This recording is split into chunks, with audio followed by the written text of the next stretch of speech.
था आपका मेरा यूट्यूब चैनल पर। दोस्तों यहाँ पर रेलवे रिक्वायरमेंट सेल की तरफ से आपका अप्रेंटिस के वैकेंसी निकली है। जो जिन भाई को रुचि है वो अप्लाई कर सकते हैं। ठीक है, चलिए देखते हैं पूरा डिटेल में।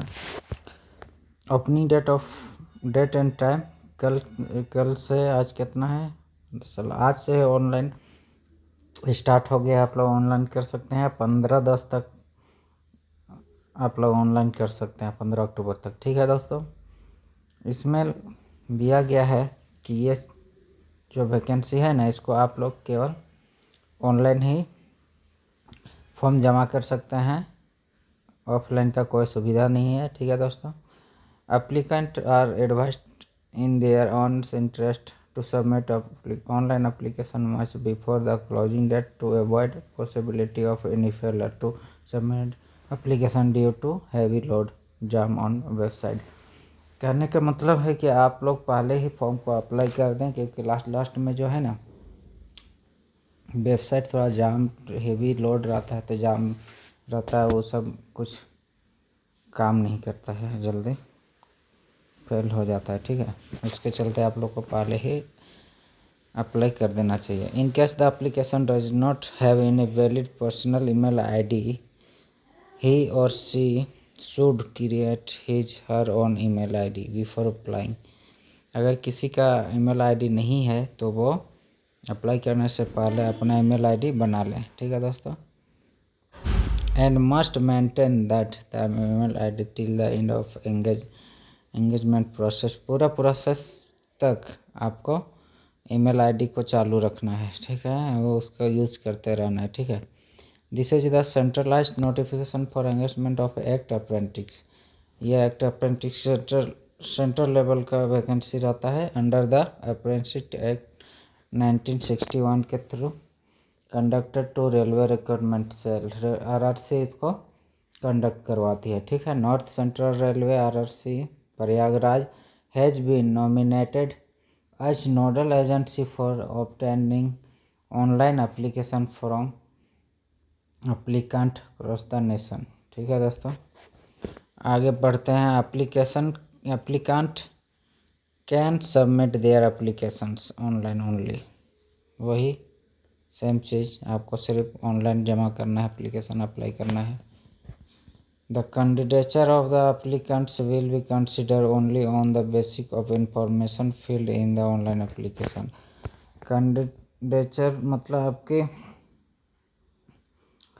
कैंडिडेचर तब अप्लाई किया हुआ जैसा आप भरेंगे उसी तरह उसको माना जाएगा। उसके बाद आप कहेंगे मेरे पास ये नहीं था, मेरे पास वो नहीं, तो उस सब कोई बहाना नहीं चलेगा। जितना आपने फॉर्म भरा है वो सब आपको दिखाना पड़ेगा। In case the direct requirement from open market to post categories in level 1 18,000 to course completed at apprentice CCA trained in railways establishment and possessing national apprentice certificate will be given preference in filling up 20% vacancy of qualifying on the normal notification by RRB और RRC। कहने का मतलब है कि आप लोग इसको जो अप्रेंटिस कर लेते हैं इसके थ्रू, तो जो वैकेंसी ग्रुप लेवल 1 जिसको ग्रुप डी भी कहते थे, लेवल 1 की जो वैकेंसी आती है उसमें आपको 20% की सीट मिलती है। वो कोटा रहता है, 20% जो सीट रहता है वो सिर्फ CCA वालों के लिए रहता है। ठीक है, बस यही कहना है इसका। North Central Railway invites online applications from interested applicant for engagement as act apprentice against the 1679 slot notified for the training in the design trained under apprentice। ये सब उतना ज़रूरी नहीं है, पूरा डिटेल में पहले देख लेते हैं। यहाँ पे एज क्राइटेरिया क्या है, ठीक है, वो सब देख लेते हैं कि the applicant should have completed 15 years of age and should not have completed 24 years। कहने का मतलब है कि एप्लीकेंट्स का जो एज होना चाहिए वह 15 साल मिनिमम होना चाहिए और मैक्सिमम 24 साल से ज़्यादा नहीं होना चाहिए, ठीक है। और ST SC से है तो 5 साल का छूट है, ठीक है, 30 साल हो सकता है। और OBC से हैं तो आपका 28 साल तक चल सकता है, ठीक है। और personal with disability upper age limit is relax, 10 साल का PWD के लिए छूट है, ठीक है। एक्स सर्विसमैन के लिए भी 10 साल दिया गया है। उसी तरह एक serviceman applicant selected under the reservation provided for them will be placed in the appropriate categories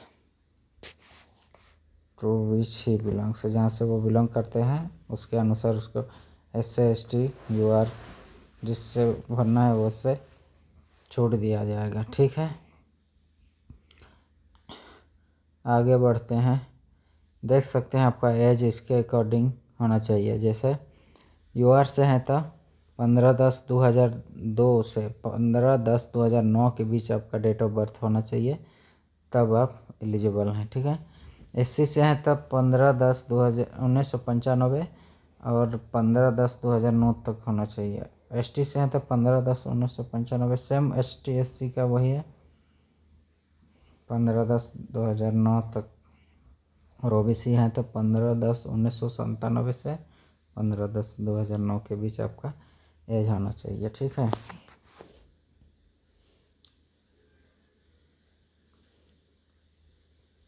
और इसमें लिखा है the applicant should have already passed the prescribed qualification on the date of issue of this notifications 14/9/2024 as under. कहने का मतलब है कि applicant को, ठीक है, आवेदक को इतना डेट तक आपका पास होना चाहिए, मैट्रिक जो भी है मैट्रिक के मान के चलते हैं, मैट्रिक पास होना चाहिए इतना तक। ये नहीं कि अब अपियरिंग में है या कुछ, वो सब कुछ नहीं चलेगा, पास होना ज़रूरी है। Educational qualification the candidate must have passed SSC matriculation 10th class examination और its equivalent under +2 examination system with minimum 50% marks, ठीक है, इन aggregates from recognized board and must have passed ITI in relevant trade issued by NCBT or SCBT recognized by Government of India। 10वीं में 50% के साथ आपका ITI होना ज़रूरी है, जो NCBT और SCBT से सर्टिफिकेट रहना चाहिए, ठीक है। ITI certificate national trade certificate affiliated to the NCBT और SCBT से कंपलसरी है, ठीक है। और यहाँ पे दिया है फिटर वालों के लिए है, बहुत सारा है, देखिए देख ही सकते हैं, ये सब इतना इम्पोर्टेंट नहीं है। आगे बढ़ते हैं,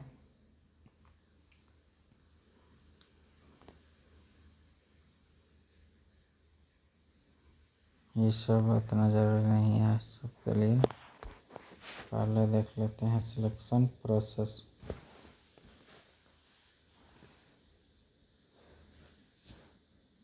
कहाँ कुछ shortlisted selection mode of selection देख लेते हैं। Selection of the eligible applicant for imparting training under the apprentice Act 1961 will be based on the merit list which would be prepared taking the average of the percentage of marks obtained by the application in both matriculation with minimum 50% marks and ITI examination given equal weightage to both.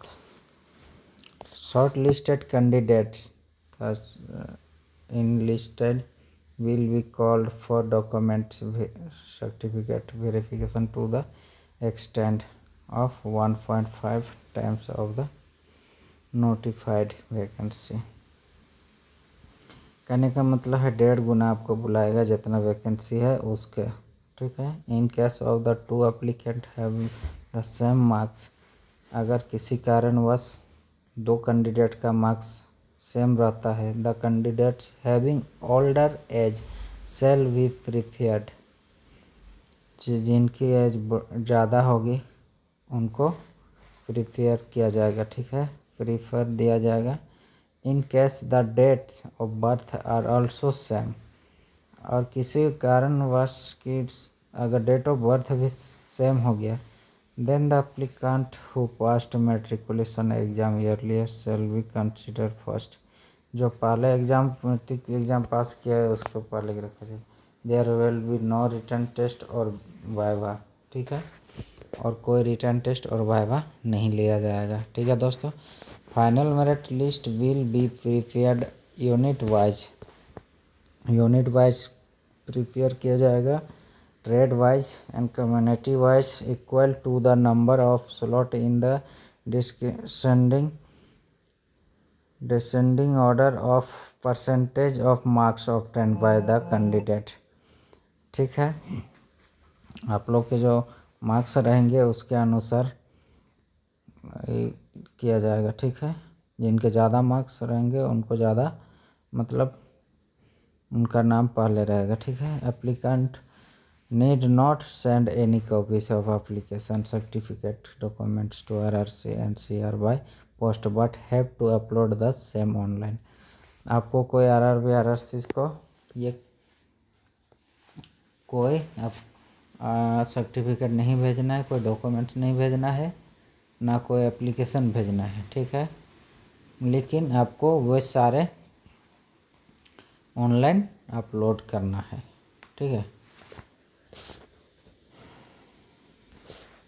Calculation of marks for the purpose of calculation of percentage of SSC matriculation marks, total marks of all subject mentioned in the mark sheet, not best of 5 but total of all subject including optional subject, additional subject, alternate subject etc.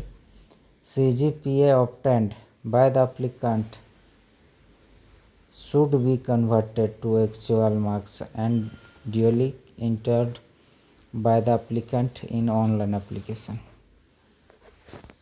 Please note that the final score should be calculated by adding the marks of the subject, not of any group of subject, ठीक है।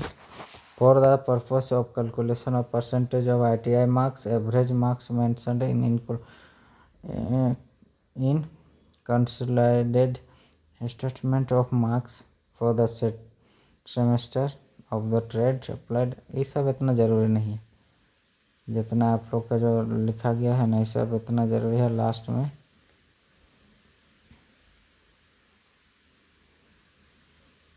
selected candidate engaged apprentice will undergo apprenticeship training for the period of 1 year and will be paid to stipend during the training at the prescribed rate of the per ex government for the concern state.